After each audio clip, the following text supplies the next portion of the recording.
السلام عليكم ورحمة الله وبركاته. ازيكم يا سنة تانية؟ النهاردة بإذن الله احنا هنبدأ نراجع مع بعض كل الخرائط المقررة علينا في منهج الجغرافيا للفصل الدراسي الأول، واللي إن شاء الله هتكون منها أجزاء في امتحان الفصل الدراسي الأول لعام 2023. مبدئيا كده أنا بعتذر عن التأخير، يلا خلينا نبدأ. طبعا انت مقرر عليك خريطة الوطن العربي. أول نقطة المفروض إن احنا نعرفها سنة تانية وهي طبعا الدوائر العرض الرئيسية اللي بتمر بالوطن العربي. طبعا هما دائرتين، دائرة رئيسية هنا خط الاستواء، وكمان هنا في الشمال مدار السرطان.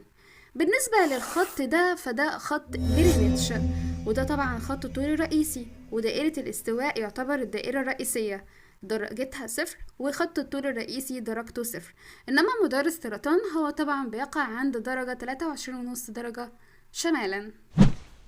تاني حاجة مطلوبة مننا في خريطة الوطن العربي وهي المسطحات المائية، بس خلينا نبدأ من الخليج العربي، يعني من الشرق هنا. الخليج العربي هنا، وهنعدي على المضيق المائي اللي هنعرفه بعد شوية، وبعدين هنوصل عند خليج عمان، ننزل شوية هنا البحر العربي، نمشي شوية كده ده خليج عدن، نعدي من المضيق ده نوصل عند البحر الأحمر، وهنا البحر المتوسط، وده المحيط الإطلنطي، وهنا اللي تحت المحيط الهندي. أنا عندي كان محيط 2، محيط إطلنطي ومحيط الهندي. الإطلنطي جهة الغرب، الهندي جهة الشرق أو الجنوب الشرقي. طيب بالنسبة للبحار فهو البحر العربي والبحر الأحمر والبحر المتوسط، والخليجان خليج العربي وخليج عمان وخليج عدن. طب بالنسبة ايه كمان مفروض ان احنا نعرفه في الخريطة بتاعتنا؟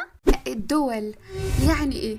يعني مثلا هنا دي مصر والسودان، ليبيا، الجزائر، تونس، المغرب، موريتانيا، جيبوتي، الصومال، اليمن، عمان، السعودية، البحرين، الكويت، قطر، الإمارات، العراق، سوريا، فلسطين، لبنان، والأردن. كل دول بنسميهم دول الوطن العربي، سواء كانوا اللي في الجناح الأفريقي أو في الجناح الأسيوي.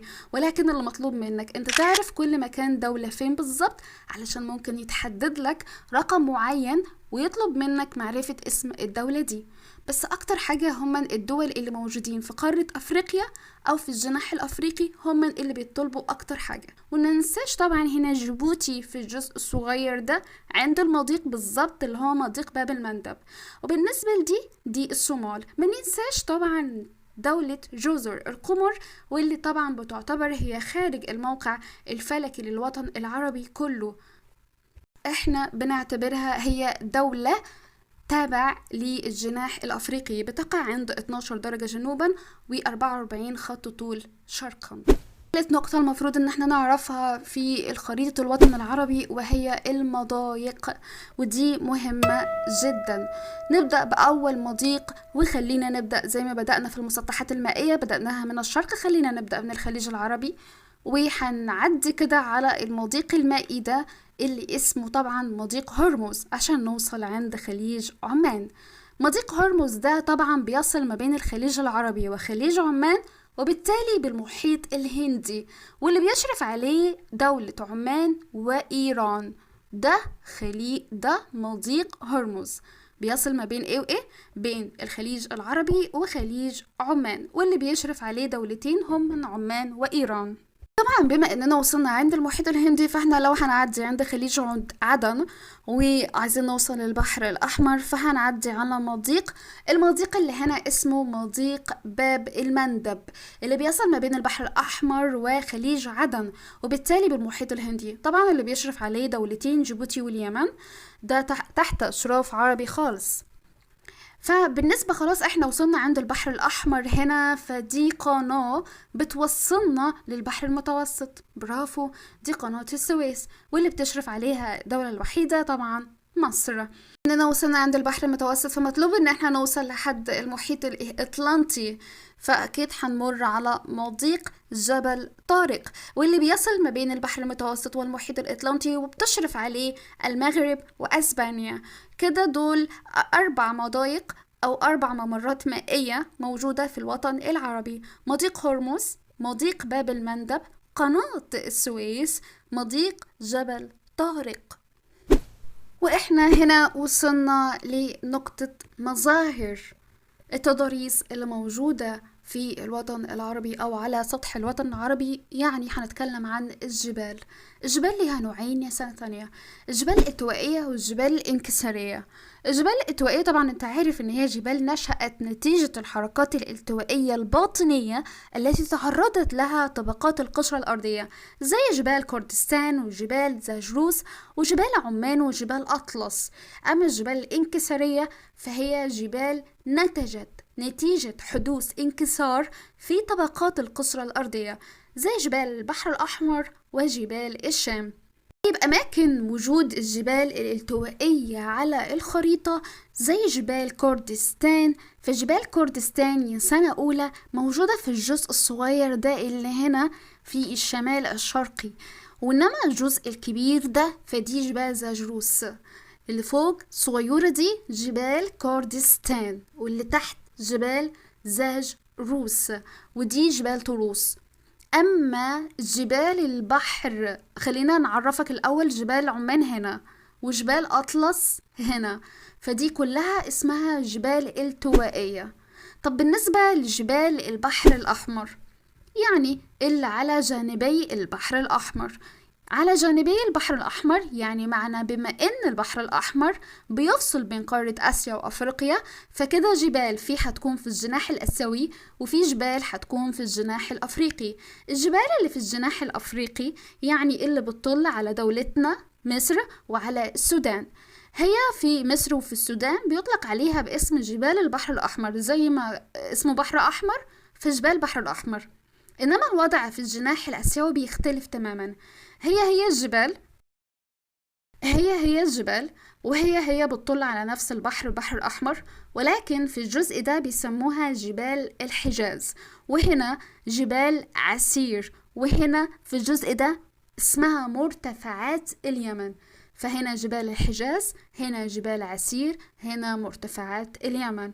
وإنما في الجانب الأفريقي أو في الجناح الأفريقي الجبال المطلة على البحر الأحمر بيسموها جبال البحر الأحمر، وهنا دي جبال أطلس. وبالنسبة لتاني شكل تدريسي موجود في الوطن العربي المفروض ان انت تعرف الاماكن بتاعته هي الهضاب. خلينا نتكلم اول حاجة عن الجناح الاسيوي. الهضاب اللي موجودة فيه هضبة هنا هي هضبة بادية الشام، دي موجودة في الشمال. هضبة بادية الشام تقع في شمال شبه الجزيرة العربية. اللي موجودة في الوسط هضبة نجد، واللي موجودة في الجنوب طبعا هضبة حضرموت. طيب بالنسبة للهضاب اللي موجودة في الجناح الأفريقي، في هضبة كبيرة جدا وهي واخدة معظم المساحة اللي في قارة أفريقيا أو في الوطن العربي في الجناح الأفريقي، بتبدأ بكل الجزء ده، فهي اسمها هضبة أفريقيا الشمالية.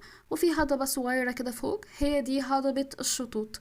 كده أنا عندي 5 هضاب: هضبة بادية الشام، هضبة نجد، هضبة حضرموت، وهضبة أفريقيا الشمالية، وهضبة الشطوط. مننساش آخر مظهر تدريسي ممكن نتكلم فيه وهي السهول الساحلية والفيضية اللي موجودة في الوطن العربي. السهول الساحلية يعني بتطل على يا إما الساحل بيطل على بحر أو محيط، زي هنا دي طبعا كلها سواحل ساحلية، سهول ساحلية. هنا كل دي اسمها سهول ساحلية. إنما السهول الفيضية دي بتكون طبعا على جانبي الأنهار. هنا ما ننساش سنة أولى، هنا عند العراق في نهرين دجلة والفرات. دجلة اللي على إيدك اليمين والفرات اللي على إيدك الشمال، وممكن نقول مثلا دجلة اللي فوق والفرات اللي تحت، الاتنين في العراق. وده سهل نهر النيل طبعا بيجري في مصر والسودان، وده طبعا دي سهول اسمها سهول ساحلية اللي بتطل على البحار والمحيطات. بالنسبة لآخر نقطة ممكن نرجعها مع بعض في خرائط بتاعة النهاردة هي طبعا الأقاليم. هما 3 أقاليم: إقليم البحر المتوسط والإقليم الصحراوي والإقليم المداري. إقليم البحر المتوسط يا سنة أولى أنت بص على البحر المتوسط وأي جزء بيتحدد ناحية البحر المتوسط فأعرف إن ده إقليم البحر المتوسط. ما علينا، يعني مثلا هنا في الجزء ده اقليم بحر المتوسط هنا وهنا وهنا وهنا، كل دي اقليم البحر المتوسط. انما الاقليم الصحراوي فده اخد كل المكان او كل المساحة اللي موجودة في الوطن العربي. يعني عندك هنا في الجناح الاسيوي والجناح الافريقي، وكل اللون الاصفر ده كله ده بنعتبره تبع الاقليم الصحراوي.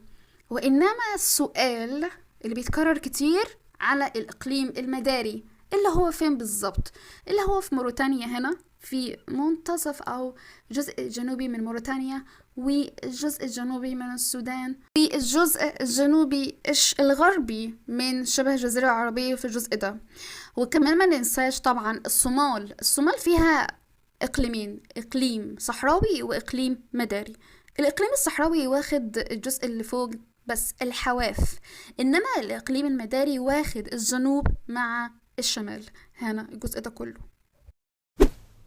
وصلنا لآخر خريطة مقررة علينا في منهج الجغرافيا للفصل الدراسي الأول للصف الثاني الإعدادي، وهي الكثافة السكانية. من مناطق كثافة عالية الكثافة زي وادي النيل ودلتا في مصر، وكمان مرتفعة الكثافة زي شمال العراق وشمال سوريا وبعض المناطق في سواحل الوطن العربي، ومتوسطة الكثافة في بعض الجهات الساحلية بلاد الشام وشمال العراق، ومنخفضة الكثافة بالجزائر ونادرة السكان زي كل الصحاري العربية.